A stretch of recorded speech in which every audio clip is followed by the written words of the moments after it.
So Doja Cat did this interview the other day. She straight up tried to gaslight us, man. Doja Cat straight up, like she straight up denied any association with the devil. Satanism thing is like, I'm sorry, when the did I say that I was a Satanist? Right. I walk with a girl, and I give me a girl, and I want her, and I got her number, and I'm finna put down with a partner. Now Doja Cat is out here gaslighting us, man. That's crazy. What's going on with you today? I hope you're staying blessed out there. In this video, we're going to talk about two different topics. The first topic is regarding Doja Cat gaslighting us, and the second topic is regarding that 9-year-old rapper. You know, that 9-year-old rapper who's talking about all these vile things in his records? Well, I'm going to talk a little bit about him once again and bring up a couple things that I actually forgot to bring up in that video I made about him like 3 weeks ago. Timestamps are going to be in the video if you don't really care about this first story, but I suggest you watch this entire video because I always have a good word to share with you. Don't forget to like this video because, you know, I'm putting in a lot of work for you and you're enjoying this content, right? So like the video. With that being said though, let's actually talk about this topic right here, which involves Doja Cat, Doja. Now, Doja Cat is honestly the new 6ix9ine. That's kind of what it feels like. One of the most controversial artists out right now. She seems to be involved in something every single week. Whether it's her ranting about her fans fiercely on social media, or whether it's her going on Instagram Live and going off on people, or whether it's her being posted up with the devil and his 3 friends. Okay, Doja Cat does it all. I suppose this is one of the reasons why I actually like talking about Doja Cat, because there's a lot of content that she inspires me to create, so she does spark up a lot of great conversations, that's for sure. Most of the content is controversial / negative because Doja Cat is just someone who seems to be very outspoken, in my opinion, to her detriment. But then again, she is actually one of the most successful artists in the music industry, so who am I to say that what she's doing ain't really working, because it clearly is working, right? And it's not necessarily because of the antics, although the antics have propelled her records. She's just ultra talented. Can't deny that at all. I want to talk a little bit about this interview that came out the other day. Now, if you don't know what's going on, let me inform you, right? So Doja Cat did this interview the other day, and she straight up tried to gaslight us, man. Essentially, there's this part on the interview. By the way, I watched like 70% of the interview. It was a great one. She's very good at expressing herself, okay? That's for sure. She knows how to speak and keep a conversation going, and I really like that. I think that's a really good skill to have in general, but especially as an artist, and especially as an artist who's been involved in so much controversy, because you got to be a skilled communicator to pull off something like this, which clearly Doja Cat knows how to do. So she was responding to a lot of the comments that she's gotten thrown at her regarding her being a Satanist, and Doja Cat straight up, like she straight up denied any association with the devil. Art. I like this visual for this sound. So I chose that visual and I applied it to the sound, and people made up what they want, which is what you do with art. You interpret it how you want to interpret it. Everybody has the right to interpret it how they want, but this whole like, you're a Satanist, very confident Satanism thing is like, I'm sorry, when the did I say that I was a Satanist? right? When did I ever say anything, or even go marching outside the church talking about, no, when the did I say that? Anyway, it's really tacky and annoying and fucking discredits a lot of the hard work that I've put in. Now that's funny, because I do remember her saying, she the devil. I do remember her saying that. But maybe there's some artistic intricacies to that line that I just haven't caught up to yet, because I ain't got a big brain. She denied any kind of association with Satanism. She denied everything that she's been literally shoving in our face for the last couple months? Or I actually want to say for a big portion of the year. Honestly, something about this interview just rubs me the wrong way, because obviously what's going on here, if you don't know, is Doja Cat is trying to rewrite history. And I'm assuming she's doing this because she didn't really believe in any of these things that she was promoting. Like that tattoo that she posted that literally looked like the Baphomet's cousin, or that other skeleton one she revealed some time back that's all over her back, or the Paint the Town Red video when she's not only posted up with the damn Reaper, or when she turns into literally the devil herself in the video, right? All that stuff, okay, all that stuff, obviously we can conclude that it was all for publicity.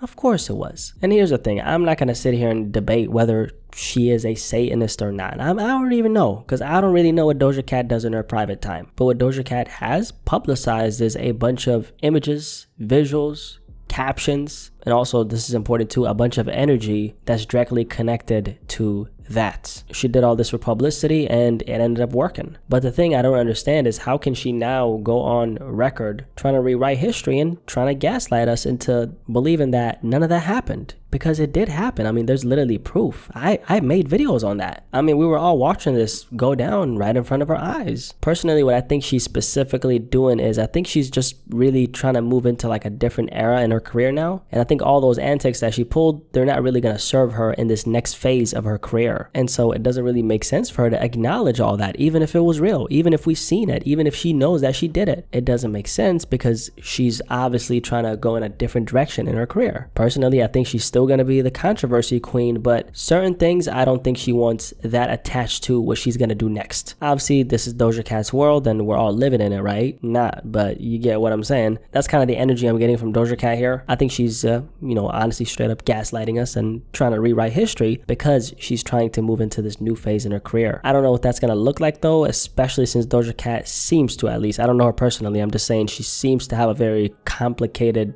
personality. Just from everything I've seen, she seems pretty unpredictable. So maybe this next phase in her career is gonna be her being on some like real superstar vibes. Because as an example, Doja Cat, numbers wise, she's a superstar. Talent wise, she's a superstar. But personality wise, I don't really think so. Because one of the most common traits amongst artists who are superstars, they're usually very cool, very calm, and very collected. And that's not something I can say that I see in Doja Cat. Michael Jackson was very cool, calm, and collected. The Weeknd is very cool, calm, collected. Even what's her name, random example, but Dua Lipa, she's very cool, calm, and collected. And all this that's going on right now, her rewriting history, I think this is her just cutting the fat for this next phase. That's what I think is going on. Because the controversy along with the devilish antics definitely served her. But I think she's going to have to channel a different side of her from this point. Because anyone who we consider a superstar, usually they don't really indulge in any antics, and they're especially not on Twitter, arguing with their fans. That's not something that you see from someone we would consider a superstar. Doja Cat, on the other hand, she's definitely an anomaly. She's very untraditional in that sense, where she's putting up the records and she has all these traits that make her the great artist that she is. But then again, she just has a very complicated personality and very complicated history as far as her career. And that's not to say that she has to be some squeaky clean cookie cutter artist. That's absolutely not what I'm saying. What I am, however, saying is that the fact that she's out here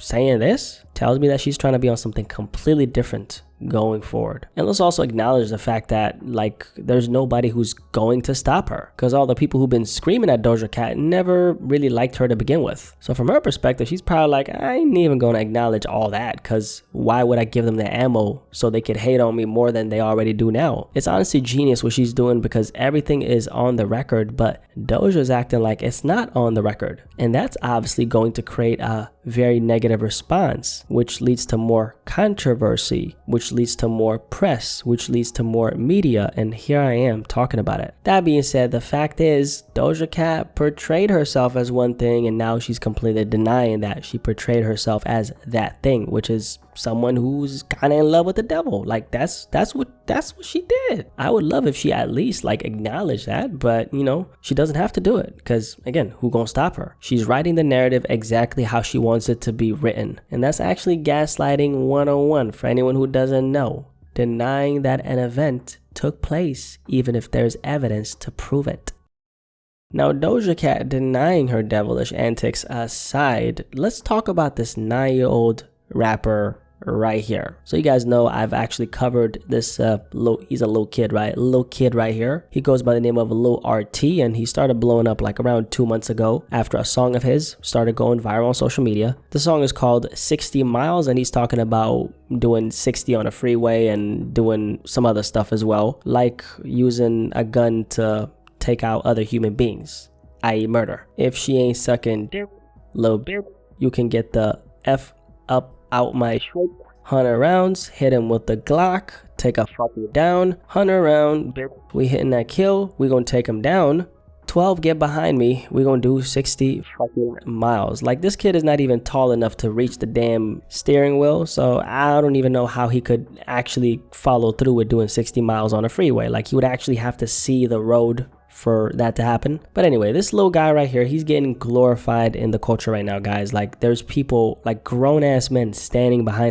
this little kid. Like, that's gonna lead to any good. Now, the reason why the industry is promoting this little kid, well, there's some agendas at play. We'll talk about that in a second. But one of the reasons is, you know, he's apparently signed now. So what happens when you sign? Well, the industry will push you because there is an incentive here. And the incentive is monetary gain. But specifically, the incentive here is to place this kid at the forefront so they can then show the other kids who look like Lil RT, young black boys, that they also have a shot at making it just like Lil RT. But the catch-22 is that they're gonna have to be on what he's on. They're gonna have to talk about all these vile things in their records. They're gonna have to talk about pushing a bunch of dope into their community. They're gonna have to talk about destroying their community by literally wiping out their community. That's what Lil RT is talking about. These are some very serious things at play here, guys. This is not a joke. They're literally grooming this young boy into becoming an asset and an advocate for killing his own kind. It's funny because we already got enough of that in the industry, but you know, we need more dysfunction, right? Now, obviously, Lil RT has no clue what's going on, and I do not place any blame on him. He's literally 9 years old, man. There's no holding a 9-year-old kid accountable. There's just not. And this is important because, you know, we are products of our environment, and 9 times out of 10, or actually I want to say 10 times out of 10, if you see a child behaving in a certain way, it's not because they want to do that. It's because that's what they've been taught by the adults around them. If they haven't actively been taught anything, which that unfortunately happens way more than we would like to admit, if they haven't actively been taught anything, what they're going to do is they're going to mirror the behavior of anyone who they deem as their guardian. So in this story right here, obviously, you know, his family doesn't know any better, and they're most likely looking at this as a meal ticket because Lil RT is, I'm sure he's pulling in some money at this point. So everything that's happening with this young boy is happening because there's a lot of money at stake here. But at what cost? At the cost of the community developing more young black boys into becoming killers? Because that's the story that's being told in the music here. That's exactly what Lil RT is talking about. He's painting these very vivid images, okay? Just like a lot of the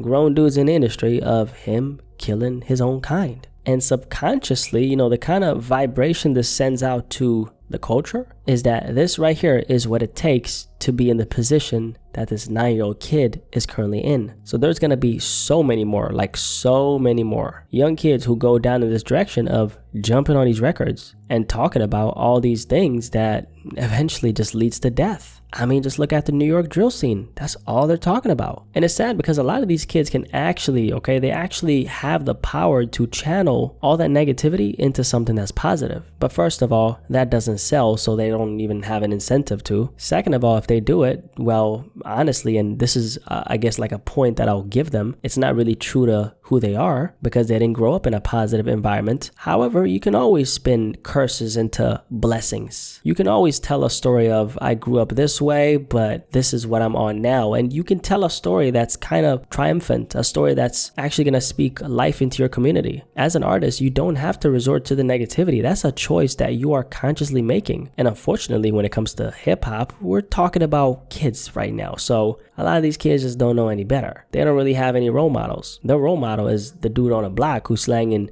the dope, who's the big man on a block. That's who they look up to because they don't really have anyone in their household that they can look up to because nobody is even either physically present or mentally present in their household for them to even have these conversations with them. So we essentially have a bunch of young kids, you know, the majority, like 95% of them being black, creating music that's essentially going to serve as a soundtrack to their own demise, i.e. death. And then a lot of these kids, they get signed to major labels, and you know, who owns the masters? Well, the major labels own the masters, and then they die, and then the streams go up, and then who gets the money? Not the family. It goes to the corporations. And then we have another family grieving, right? And then in the process of that, there's another guy being pushed in the industry who's on the same exact thing. His future is going to end up in the same exact way, but it's not clear because we can't see what's going to happen in the future because we're in the moment. And so his family ends up grieving like a year or two later because he got involved in some street beef and he decided to antagonize his opposition, right, in his records, and they eventually take him out, and then the cycle continues, and then they bring in some more kids in the industry to be on the same exact thing. Now, what you don't see, first of all, you don't see the pain that the family is going through, but more specifically, you don't really see how many kids that this music is actually inspiring. Like, that's the thing that we don't actually see. We see it in the form of the kind of artists being pushed in the industry, but we don't really see it in terms of how many people that it's actively at that very moment inspiring to their detriment. Because don't forget, a lot of these deaths that you're hearing about in hip-hop, the stories that we're hearing are just scratching the surface. There's a lot of bodies that have dropped in a culture that as someone who researches this for a living, I research this for a living and I don't even know all the names. So it's essentially a silent epidemic. That's what it is. And Lil RT is just a symptom of a deeper problem. I mean, not only does he talk about the stuff that he talks about in his records, but I also seen a clip of him on stream with Kai Cenat a couple weeks ago. And this young boy, like this 9-year-old boy, guys, you know what he said on stream with Kai? He literally said, and I'm not joking, this is not something I'm making up because I'm about to play the clip, but he said, okay, he was freestyling and he was quote unquote joking, but he said that he wants to grape women. Did you hear what I said? He wants to grape women. That's what he said. I walk with a girl, and I give me a girl, and I want her, and I got her number, and I'm finna rape her down upon her. What? What? So I'm very curious as to, first of all, how is he even saying these things out loud? Second of all, who taught him this term? Like, where did he learn this term from? Third of all, again, how did this come out of his mouth? Like, how is that possible? Well, that's possible because he clearly has a lot of bad influence around him. That's what it is. Point blank, period. Like, that clip right there actually scared me. Like, I'm like, damn, like, we're really not in a good place, guys. Like, when I seen that clip, my mind was blown because ain't no way. Like, are we serious? Like, this actually happened and there's not a lot of people talking about it? It's definitely sad. So I think there's just something very dark in the industry right now. Stuff like this can be promoted, celebrated, and present in a culture without there being something very dark going on behind the scenes. I don't believe it. I think there's something very deep and serious going on right now, and I don't think we're going to be able to see it until it's too late. Because right now, especially with the state of things, it's definitely too late. The fact that we've gotten to this place tells me that ain't really too much that we can reverse. All we can do is just talk about it, bring awareness to it, and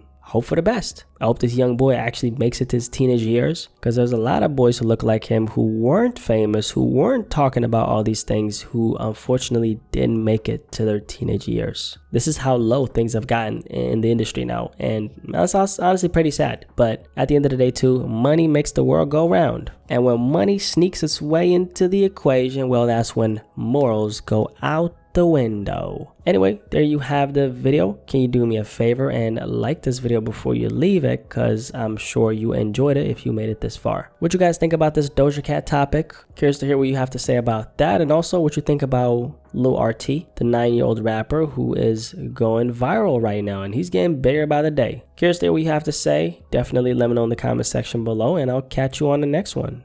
I'm out.